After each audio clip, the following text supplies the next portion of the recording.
for being here today.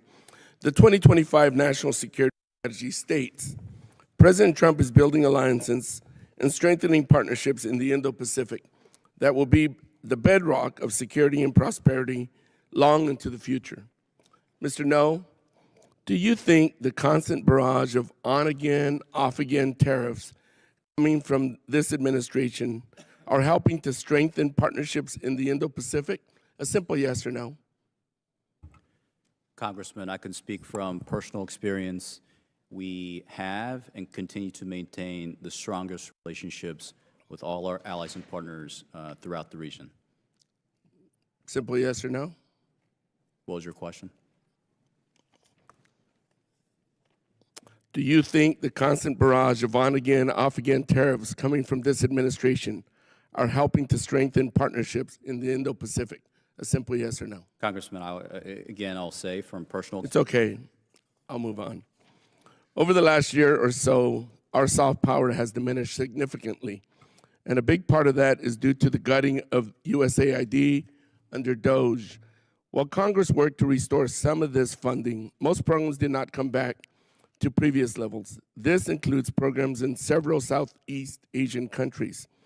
Mr. No, one more time, was there ever any concern that cutting foreign aid to key countries in the Indo-Pacific would help position China as a viable alternative to the United States?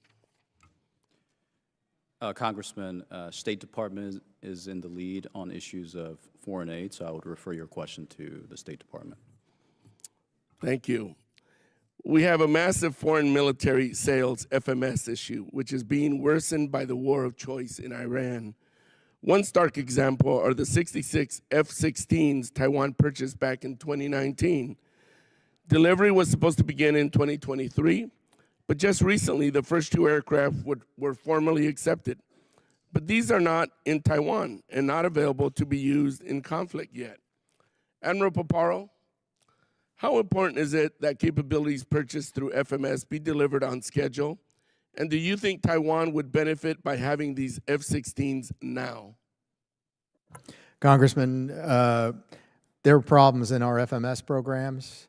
I think the department is working really hard on fixing some of those problems. I think the State Department's working really hard on fixing those State Departments. Integrated air and missile defense is going to be absolutely critical. That is across all domains, and that includes, and that's also across all zones of conflict. And so I think it's important that every FMS delivery is delivered not just on time, but early. Thank you. Admiral Paparo, in your testimony before this committee last year, you underscored the rapid advancement of China's military capabilities, including its growing investments in space and counter-space systems. I understand that the commercial remote sensing industry has played a critical role in supporting the COCOMs to ensure that our warfighters have access to persistent, real-time, actionable data.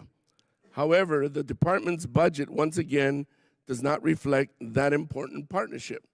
Can you discuss the importance of continued investments in commercial solutions to meet operational requirements?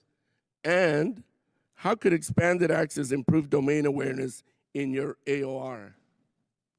Thank you, Congressman.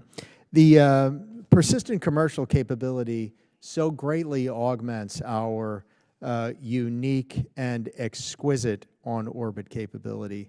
And the mass data analytics of multiple inputs provides a precision all its own.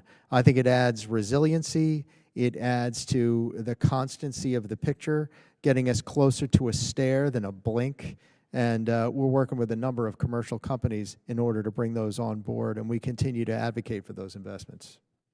Thank you very much. Mr. Chair, I yield back. Gentleman yields back. Chair, I recognize the gentleman from Nebraska, Mr. Bacon. Thank you, Mr. Chairman, and thank you for being here, gentlemen. We appreciate you. I have 4 questions. I'm going to try to get right to the point. Admiral Paparo, the Air Force is increasing its requirement for B-21s from 100, and now we're looking at about 140 or 145. How good a news is that for you for your war plans and deterrence? Congressman, that's very good news, and I welcome even better news if we're able to do it. Okay, that's good. I like that. Secondly, I flew in the Compass Call aircraft for 11 years, the EC-130s. It's transitioning to the EA-37s. When I came in 10 years ago, we had 6 It's a program of record. And through digging up under couch cushions and scraping and tugging and pulling, and with the support of the chairman, we got it to 12.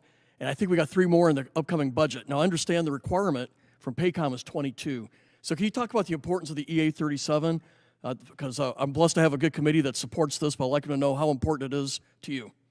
Congressman, there's dozens of systems that contribute to our counter C5ISR&T, military speak for counterintelligence, surveillance, reconnaissance, and targeting. EA-37 Compass Call is a critical linchpin in that through all zones of conflict, through the gray zone into high-end conflict. So we're strongly supportive of that capability, as well as all of the other capabilities on orbit, on the surface, and in the air that contribute to our ability to execute the counter C5ISR&T mission and build out our intel pictures. Mr. Chairman, we're getting us to 15 on this budget. We're getting close to the PACOM requirement, and I'm excited about that. Joe Brunson, we're listening to news about some of the air defenses being moved out of Korea to the Middle East. Can you talk, is this impacting you, or are you feel adequately covered right now? No impacts to our ongoing missions and operations, Congressman. Okay. Admiral Paparo, how far behind are we with military sales to Taiwan? Because I'm concerned about deterrence. We don't want a war, but if they have adequate sea mines, anti-shipping missiles, air and missile defense, China's less likely to attack, so this is so important for deterrence. Sir, if I may, I'll talk to you in closed session on that. Okay. One last question. I get a 5th one in because you guys they're concise today. How are we doing with building rapport and relationship with India, the largest democracy on this planet? Well, I was there last month, visited Chandigarh in Punjab state.